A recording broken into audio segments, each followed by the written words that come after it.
اعوذ باللہ من الشیطان الرجیم بسم اللہ الرحمن الرحیم ایاک نعبد و ایاک نستعین۔ یا اللہ تعالیٰ تیری عبادت کرتے ہیں اور تجھ سے ہی مدد مانگتے ہیں۔ جیسا کہ آپ لوگوں کو پتا ہے کہ اب سے کچھ دیر پہلے اسد کیسر صاحب جو سابق اسپیکر بھی رہ چکے ہیں، پی ٹی آئی کے مین لیڈرشپ میں ہیں، اس کو گرفتار کیا جا چکا ہے۔ آپ کو پتا ہے میرے پاکستانی بھائیوں کہ 9 مئی کے بعد جتنے بھی پی ٹی آئی کی لیڈرشپ ہے، جو ورکرز ہیں، جتنے بھی جو بھی پی ٹی آئی سے ریلیٹڈ ہے، ان پہ من گھڑت کیسز بنائے گئے ہیں۔ جتنے بھی کیسز بنائے گئے ہیں تو اس میں ورکرز بھی، اس میں لیڈرشپ بھی، جتنی بھی لیڈرشپ ہے انہوں نے کورٹ کے ساتھ رجوع کیا ہے۔ ہم جتنے بھی کیسز ہیں جتنے ہمارے اوپر بنے ہیں، ہم نے کورٹ میں، ہم ہائی کورٹ بھی گئے ہیں، ہم سپریم کورٹ بھی گئے ہیں، ہماری جو ادھر لوکل جو ڈسٹرکٹ کورٹس ہیں، ہم اس پہ بھی جو کیسز ہمارے خلاف بنے تھے اس میں گئے ہیں۔ کوئی بھی ایسا کیس نہیں ہے جس میں ہم نے کورٹ کے ساتھ رجوع نہیں کیا ہے۔ ہم قانون کو بھی مانتے ہیں، ہم آئین کو بھی مانتے ہیں، ہم قانون اور آئین پر یقین بھی رکھتے ہیں۔ کوئی بھی ملک، کوئی بھی ادارہ قانون اور آئین کے بغیر نہیں چل سکتا، پھر وہ بنانا ریپبلک کہلاتا ہے۔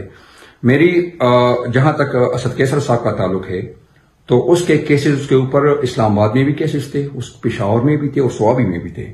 جتنے بھی نون کیسز تھے اس میں میکسیمم میں اس کا بیل ہو چکا ہے، اور اس میں ابھی کچھ کی سماعت 14 تاریخ کو باقی تھی۔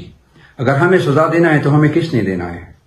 اس ملک میں قانون، آئین اور عدالت کے علاوہ کوئی اور ایسا بندہ ہے جو کسی کو سزا دے سکے؟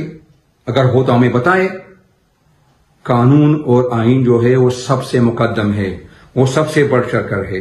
میرا ایک پیغام، میرا ایک ریکویسٹ کہ اس ملک کو بنانا ریپبلک نہ بنائیں۔ جو اپنے آپ کو اس ملک کے واقدار سمجھتے ہیں یا مطلب اس کے وارث سمجھتے ہیں، میں اس کو بھی یہی کہتا ہوں کہ ہم بھی پاکستانی ہیں، یہ ہمارا ملک ہے۔ ہم اس ملک میں پیدا ہوئے ہیں اور اس ملک میں آخری سانس تک، خون کے آخری قطرے تک انشاءاللہ اسی ملک میں رہیں گے۔ ہم جو کچھ بھی کریں گے اسی ملک کے فلاح و بہبود کے لیے، اس ملک کی ترقی کے لیے کریں گے۔ لیکن اگر آپ خود اپنے ہی ہاتھوں سے قانون کو نہیں مانتے، عدالت کو نہیں مانتے، سپریم کورٹ کو نہیں مانتے، ہائی کورٹ کو نہیں مانتے، ڈسٹرکٹ کورٹس کو نہیں مانتے، تو پھر کون سا راستہ؟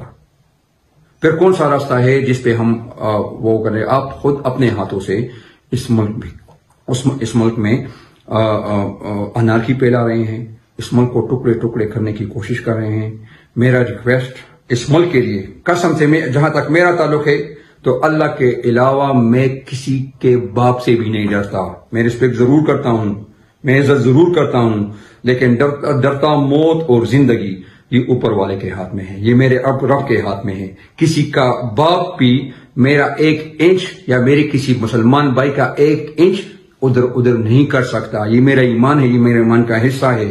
اگر آپ لوگ ہمیں اس طریقوں سے ڈرانے کی کوشش کرتے ہو تو یہ ذہن میں رکھ لے کہ آپ کی خامخیاری ہوگی یا آپ کی بڑی بھول ہوگی۔ خون کے آخری قطرے تک، جہاں تک ہمارے جسم میں سانس ہیں، ہم پی ٹی آئی کے ساتھ، عمران خان کے ساتھ شانہ بشانہ کھڑے ہیں۔ اور اپنے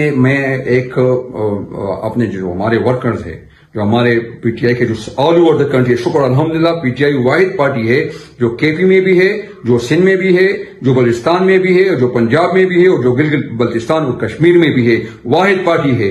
میں اپنے سارے اس پاکستانی بھائیوں سے وہ کرتا ہوں کہ تندے باد مخالف سے نہ گھبرائے عقاب، تندے باد مخالف سے نہ گھبرائے عقاب۔ یہ تو چلتی ہے تجھے اونچا اڑانے کے لیے۔ انشاءاللہ ہماری جدوجہد، ہماری کوشش، ہماری سٹرگل آخری سانس کے آخری قطرے تک انشاءاللہ جاری رہے گی۔ پاکستان زندہ باد، پی ٹی آئی زندہ باد، عمران خان زندہ باد۔ السلام علیکم۔